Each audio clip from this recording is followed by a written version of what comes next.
not a perfume. It was a no-doubter. 5, 4, 3, 2, 1.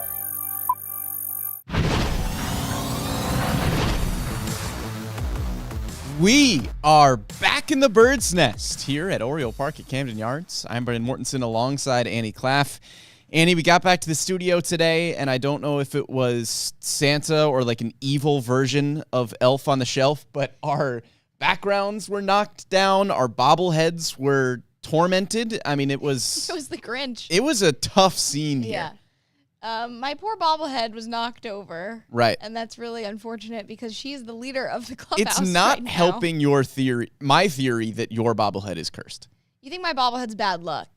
Yes, and I think it's cursed. So you think my bobblehead's the reason that all the other ones were knocked over? I think if I had to give odds as to which bobblehead while we were gone for weeks would come to life as like an evil spirit of the holidays and torment the studio, it would be your slightly creepy bobblehead. What are you trying to say about me then, Brendan? Look, it's nothing against you. It's the slightly creepy bobblehead. That's fair. I disagree, but that's I fair think it has the highest odds. she's Who are you giving the highest odds? This lovely bird on the corner? The hula Oriole bird? You never know. The Stranger Things Dustin Oriole bird? No. No, I don't think it was any of them. I think maybe something fell. I think it and might have then been one of them. everything I don't went know. with it. I think it might have been one of them. But what a way to start the new year by attacking my bobblehead. That's really unfortunate. Listen, I start the new year the same way I ended the old one, which is by relentlessly attacking this weird bobblehead at the front. But speaking of the new year, on your New Year's resolutions. and speaking of the new year, we all have to work on our New Year's resolutions. We're going to be talking about some New Year's resolutions that the Orioles could maybe have in 2025. Of course, we're going to be talking about the addition of Charlie Morton to the Orioles starting rotation, what that means for the pitching staff. But today, Annie, we do unfortunately have to start with some sad news with the passing of former Orioles pitcher Brian Matusz at just 37 years old. Former first-round pick by Baltimore back in 2008. He was an Oriole from 2009 to 2016. I didn't have the pleasure of covering Brian. He was gone before I was here, but from everything that I have read and have heard from other folks that were on the beat at the time, Matusz was a solid pitcher for the Orioles for many years, but the thing that always comes up first is the kind of teammate he was and the kind of impact that he had in the community. So it's been a tough 24 hours in Birdland learning about the passing of Brian Matusz and our thoughts and sending love to his family and all those impacted by his passing at just 37. Yeah, just terrible news for someone who was so beloved in this community and the baseball community in general. Thoughts go out to his family and everyone else that was closely involved with him at such a young age to pass like that. It's surely is a sad way to start the new year. So again, thoughts go out to his family and anyone related to him closely. Yes, sending the best, a hard 24 hours here in Birdland with the passing of former Oriole Brian Matusz. But we have plenty of baseball to talk about today, and we are going to get to that. And we will start, Annie, with the signing of Charlie Morton to a one-year deal. Uncle Charlie joins Baltimore. Last year, 8-10, 4.19 ERA in 30 starts, whipped just over 1,300, over 9 strikeouts per 9 innings.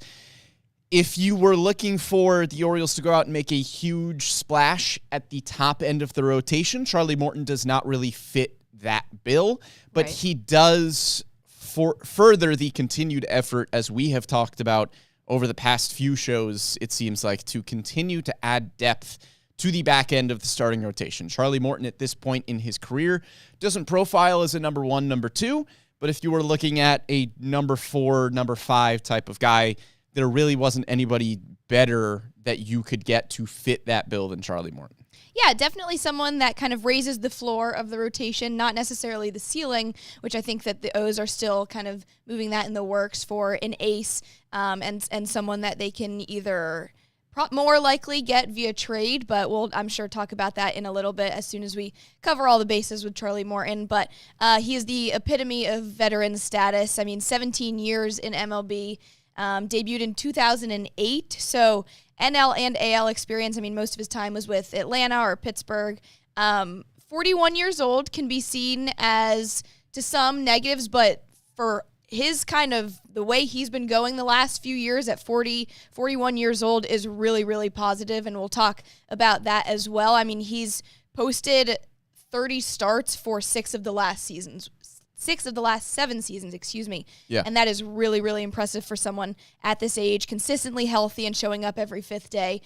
What more can you ask for when you're getting a back-end depth piece? Right, and obviously, as you mentioned, 41 is an older starting pitcher, but Charlie Morton's career does not follow a typical track. Right. He didn't really hit the ground running in Pittsburgh. He starts his career and was just kind of a middling starting pitcher. He bounced around a little bit, started his career in Atlanta, goes to Pittsburgh, has a bad year in Philadelphia, and then all of a sudden in 2017, he goes to Houston in his age 33 season, and he really starts to figure things out there. He's an all-star in 2018 with the Astros, goes to the Rays in 2019, posts a 3.05 ERA, has a third-place Cy Young finish, and that was in his age 35 season. And Charlie Morton is not the same pitcher that he was at 35, but that's just to say that the older age mark at this point does not tell the whole story with Charlie Morton, because he's also not a pitcher like Max Scherzer or Justin Verlander, where Right. they are getting up towards their age 40-plus seasons here, and those guys have always relied on their fastballs to get by. Charlie Morton is a curveball-first pitcher. I don't think the fastball has been his primary pitch for about 3 or 4 years now. He throws his curveball more than any other pitch, and so he's not beating guys with just a 99-mile-an-hour fastball. He's beating you with command. He's beating you with good movement on his stuff. And that sort of style of pitching doesn't fade with age as much as a, Justin Verlander type, where he's going to try to elevate the fastball because he's used to being able to pump it at 100 miles an hour. And so in his age 39, 40 seasons, you're starting to see some decline there. With Charlie Morton, the numbers were a little bit worse last year than they have been in years past, but he's still an effective pitcher, and I don't see any reason why this upcoming season in Baltimore would be any different. Yeah, and it's kind of like what we talked about with Tomoyuki Sugano, where you know exactly what you're getting out of Sugano. And I think it's a similar thing here with Charlie Morton, where you know what you're going to get out of him, especially from a guy where, sure, the speeds have declined a little bit with some pitches, but not significantly at all. And that's really impressive for the age that he is as well. And so for both Sugano and Morton here, you know what you're going to get from these guys who are veterans, who bring experience, and especially what I like about Charlie Morton a lot is his experience in the postseason. 18 games and 80 innings pitched in the postseason, in ERA overall of 3.60.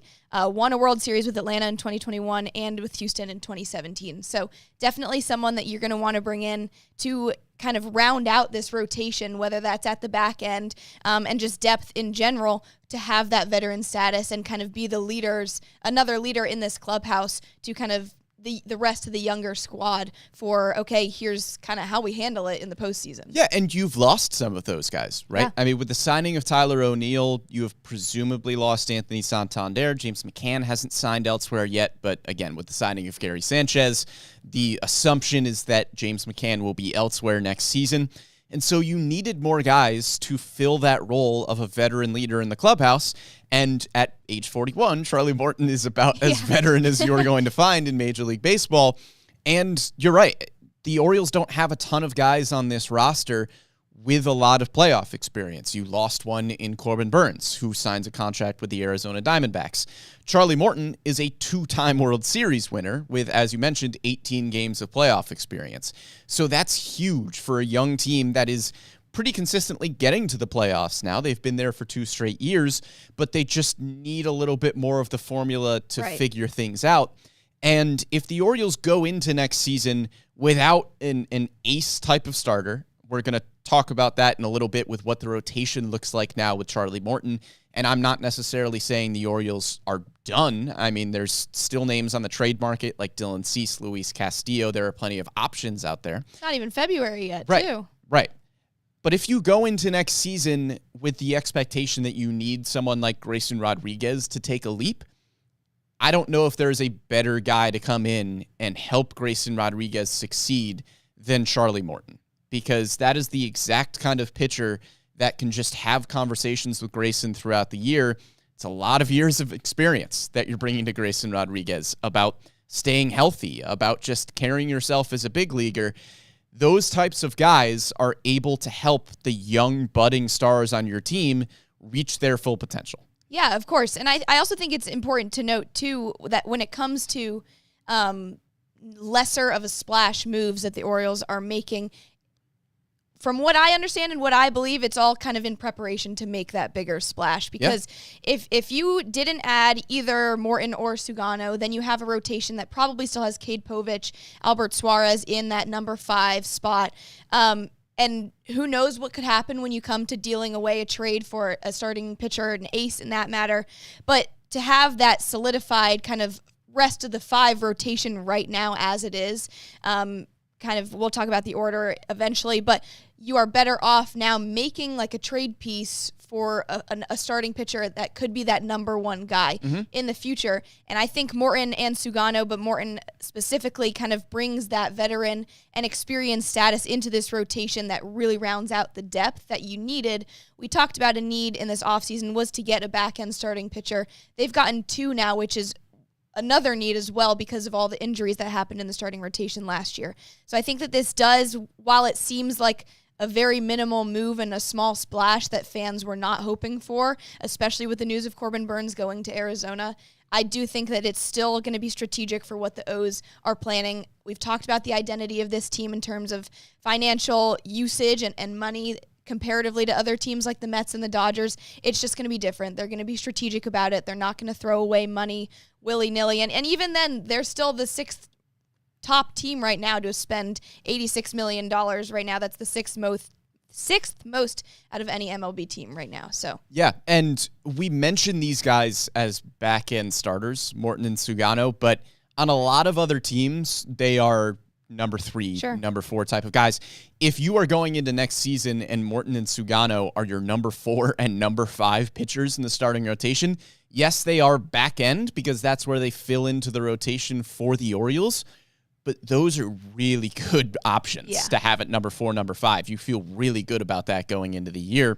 And we will put these moves into context once the offseason is done. Yeah. I think there was a very similar feeling last year before the Orioles made the trade for Corbin Burnes at the beginning of February, where you went, man, they're just not doing enough in the starting rotation. So give it some time. And then I think once we get to spring training and we get into the season, then we can look at the Morton and Sugano moves in a more broad context. Yeah. Because if the Orioles do end up bringing in a high-end guy to be your number 1 in this rotation, then adding Charlie Morton and Sugano at the back end of things as guys who are going to hopefully give you 28 to 30 starts throughout the year and post every 5th day and have a solid ERA as your number 4 and number 5 guys, those moves all of a sudden look really good. Yeah. So don't smash the panic button right now just because you were hoping for a high-end starting pitcher and the Orioles have brought in Morton and Sugano.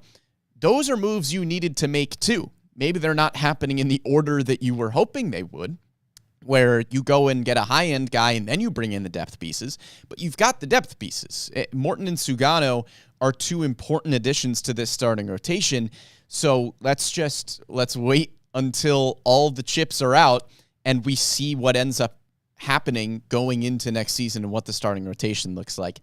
But one thing with Morton, too, that really jumped out to me before we get into this, what this rotation looks like, not comparing these 2 pitchers, obviously, in their significance, but when Brandon Hyde talked about Corbin Burnes last year, of course, the numbers were great, and he is a number 1 bona fide ace kind of guy.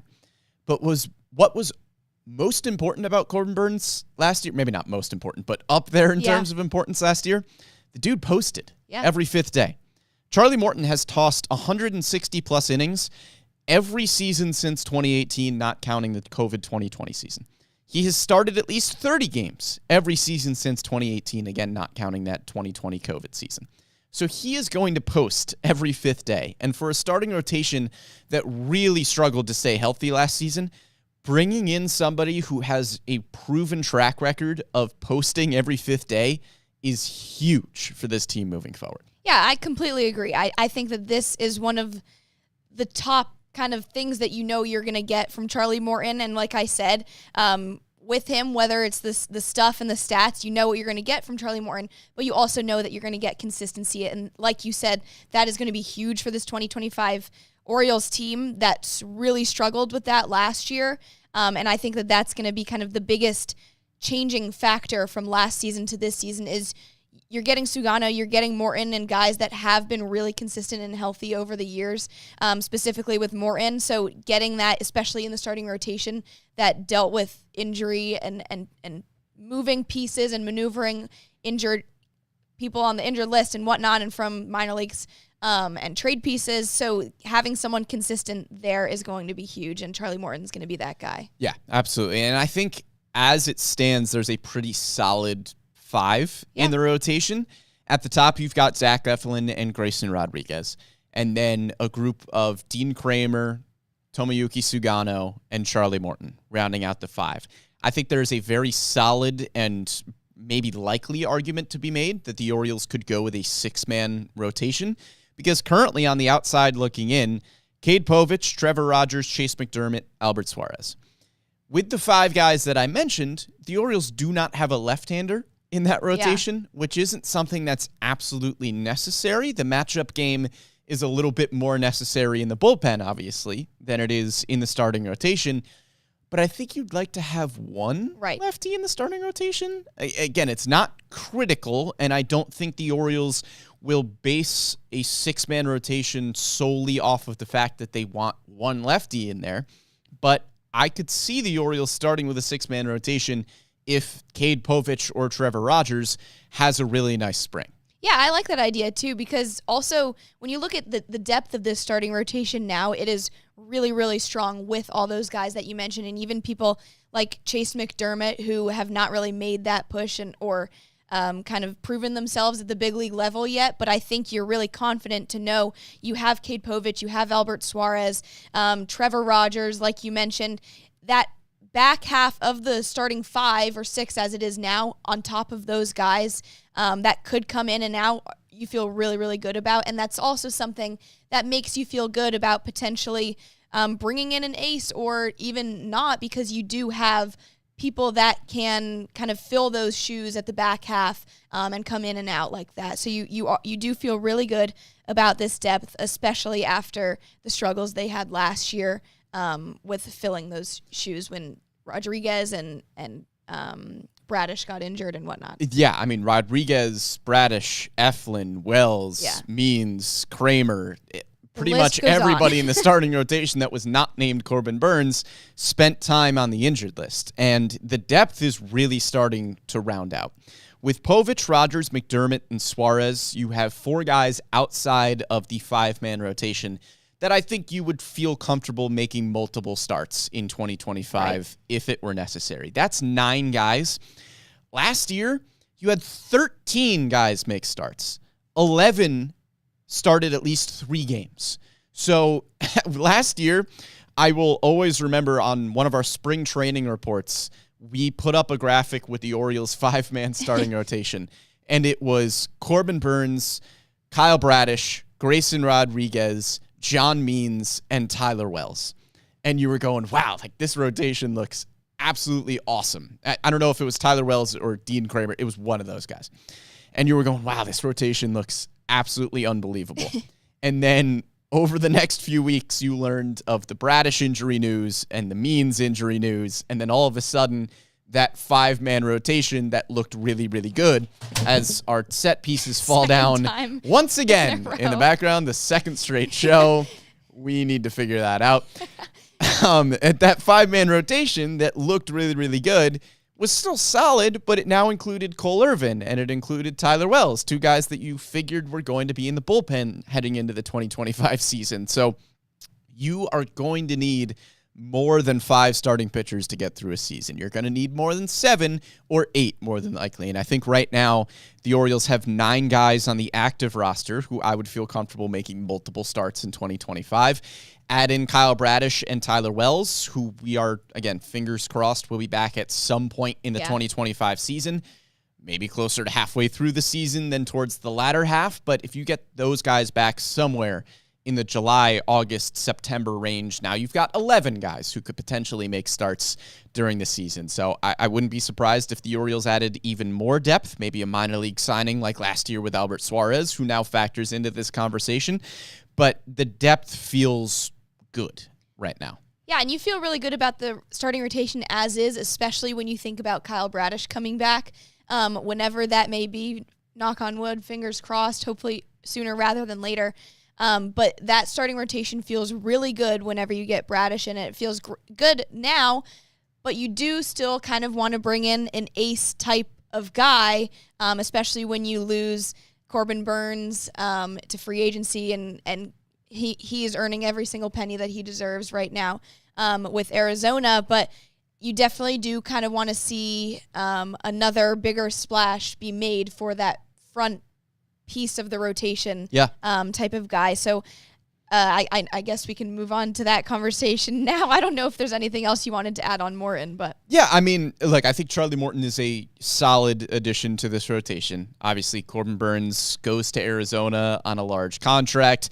The Orioles were reportedly competitive in their offer to Corbin Burnes. It seemed like he wanted to be in Arizona. Corbin Burnes has family out there. He just, had twins last year when he was in Baltimore. So there are a lot of factors in play in free agency, and it is not always which team is offering the most money, because I think Corbin Burnes, we saw the contract that Max Fried got in New York, and we were anticipating that Corbin Burnes would get a dollar amount that was higher than that. He goes to Arizona on maybe lesser of a dollar amount than a lot of people were expecting. Still a lot, but I think, for Corbin Burnes, it was probably a situation of, okay, the money is good and where I want it to be, and also there are a lot of other factors that are bringing me to Arizona, family being there being a large one of those factors. So with Corbin Burnes on the move, there is really just Sasaki left on the market right now that you can view as a high-end starting pitcher.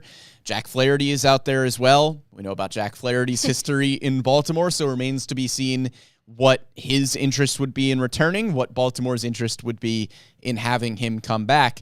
But the options on the free agent market have dwindled a little bit in terms of the, guys that would profile as a number 1, number 2 type of starter.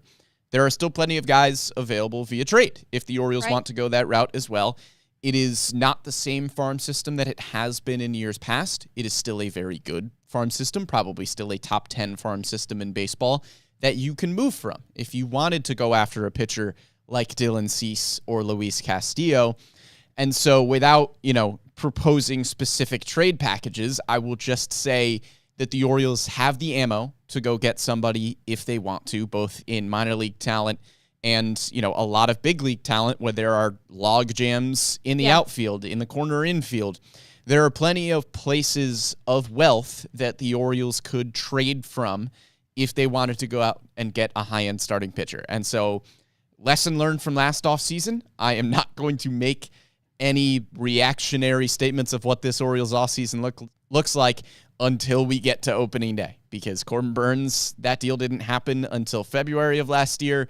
There's still a lot of time left in this offseason, so remains to be seen what the Orioles do, whether they bring in that high-end type of guy or not, but patience is what I would preach. Yeah, it'll certainly be a day-to-day kind of analysis, and for you and I to talk about on the podcast every week. Who knows when this potential, we don't even know if it's going to happen, but this potential move could happen. But it is seeming more and more likely that it would be via trade instead of free agency, given kind of who's left on the market right now. But you're right. I do think that there is still potential for the O's to go out and get that kind of ace type of starter, especially because we've heard that that's on the radar for Elias in this front office, that is a big need. They want an ace. They know that Sugano and Morton aren't going to be those guys, but they also have said that they knew they wanted to round out the starting rotation and Right. get some back-end pitchers as well. So I do think that there's still moves to be made for this kind of O's pitching staff, but whether that's free agent, more likely via trade, we will soon to find out. It's not even February yet. Right. Burns happened on the 1st of the month, so we will see as time goes on. For Yeah, this and on our offseason. show where we outlined what the Orioles needed to do, yes, high-end starting pitcher was one of those things, but we also talked about pitching depth. We talked about a power-hitting outfielder. We Right. talked about a backup catcher. Those were still big needs for this team, and the Orioles have accomplished those goals really well with bringing in Tyler O'Neill and Gary Sanchez and now Morton and Sugano in the rotation. So the Orioles have done a lot of things well in this offseason to fill the needs that they had. Yeah. Just maybe the biggest one being what happens at the top of this rotation is still a question that I think a lot of folks have right now. But, let's not discount the chance, too, that you have guys on this roster Right. that have the potential to turn into those types of players. I mean, Grayson Rodriguez was a top 10 prospect in all of baseball for a reason. It's because he has ace potential, and I think a lot of folks are looking at 2025 as the year that Grayson Rodriguez could just be the one to step up, and now all of a sudden he is your ace in this rotation, because Grayson Rodriguez still had a really good 2024. I know he struggled with injuries, and we weren't able to see Grayson in the playoffs, unfortunately, but he was a dude in 2024, and he is going to take, I think, another step up in his age 25 season in 2025. His ERA dropped from a 4.35 to a 3.86 from 2023 to 2024. I would expect another leap going into next season. Kyle Bradish, we have already seen a top 5 Cy Young finish from him. Hopefully he comes back and is fully healthy. So we could go into 2025 and say, hey, the Orioles really need to bring in a high-end guy, while there are 2 young starting pitchers that have that high-end potential on the roster already.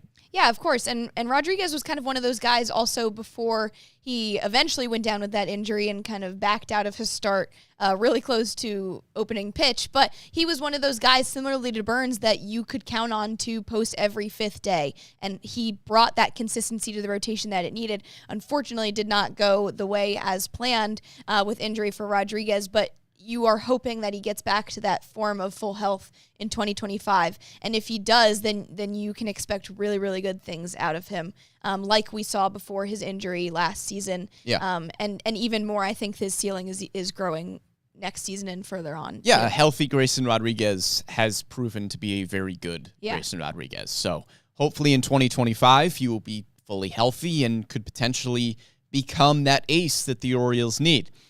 Speaking of which, and kind of taking steps up, that brings us to our New Year's resolutions for the Orioles for 2025. And my first resolution, Annie, I'm trying to keep these as kind of like a, what would anyone have as their New Year's resolution for 2025? I think a lot of folks would maybe like a promotion at work for the new year. So my first resolution for the Orioles, not necessarily a promotion, but I'm going to say take on more responsibility at work. And this is a topic we have talked about before, but the Orioles have veteran leaders on this team, guys like now Charlie Morton, Cedric Mullins, Ryan O'Hearn.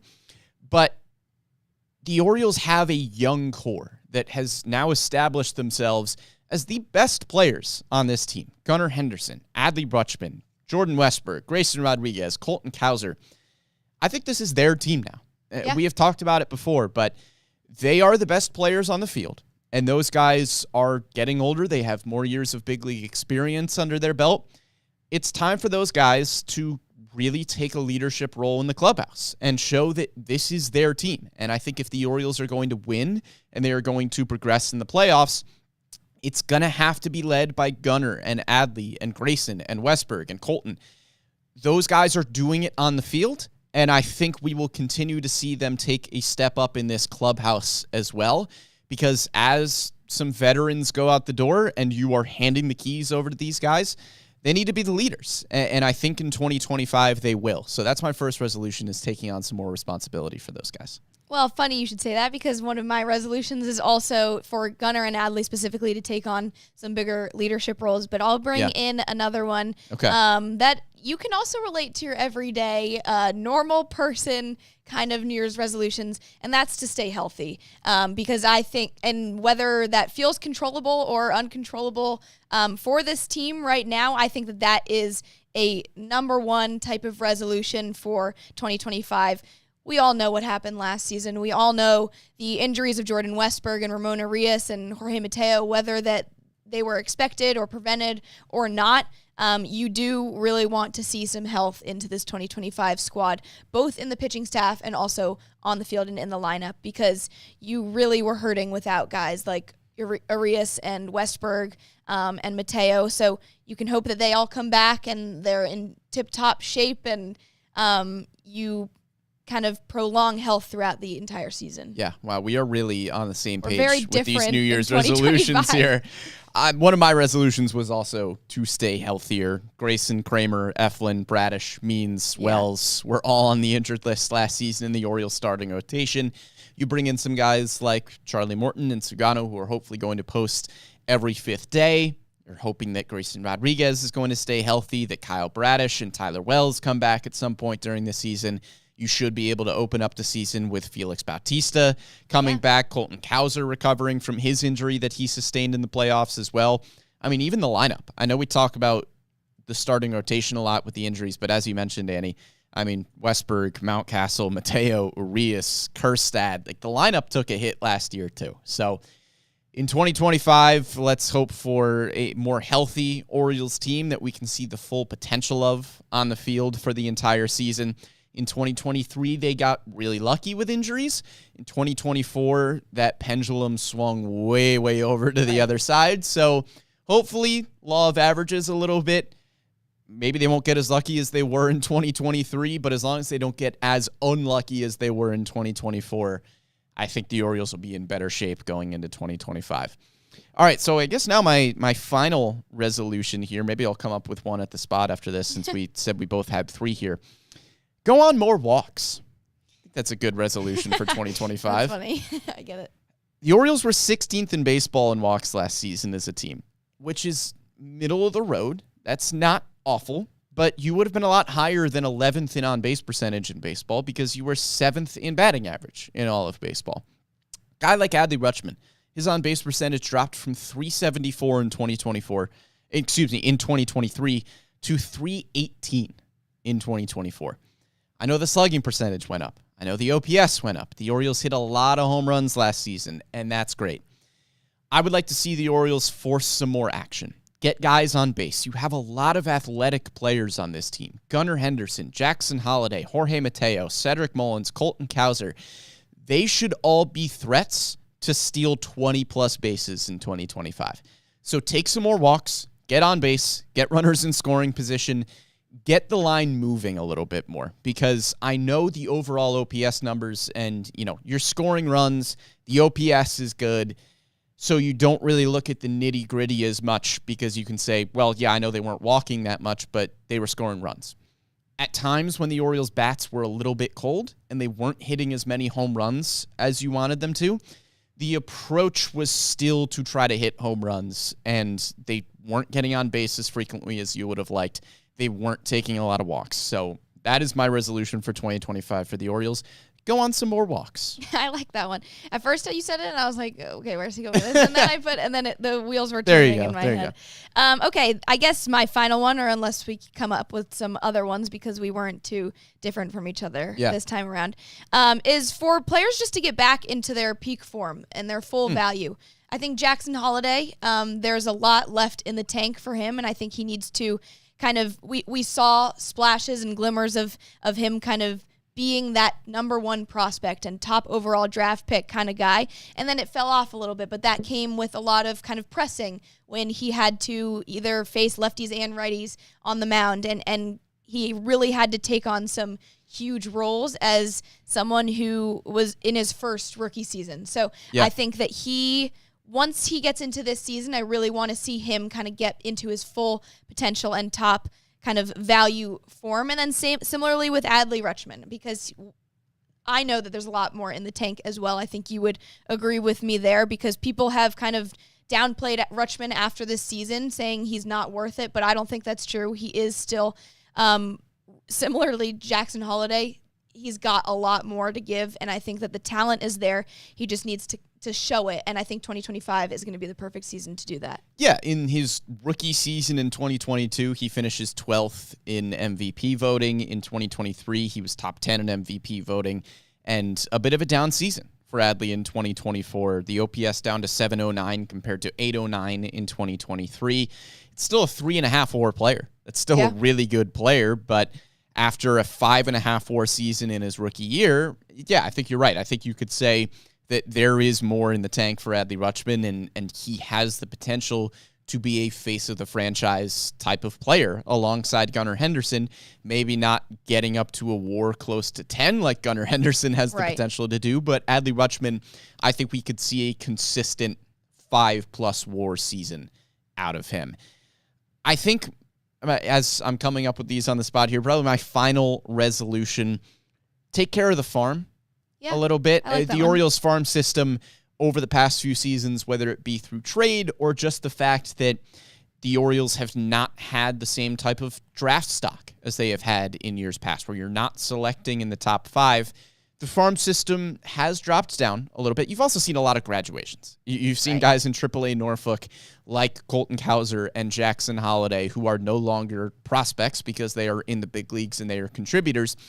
And so the farm system is really in new hands. I mean, you have 2 top 10 prospects in baseball right now in Kobe Mayo and Samuel Basallo.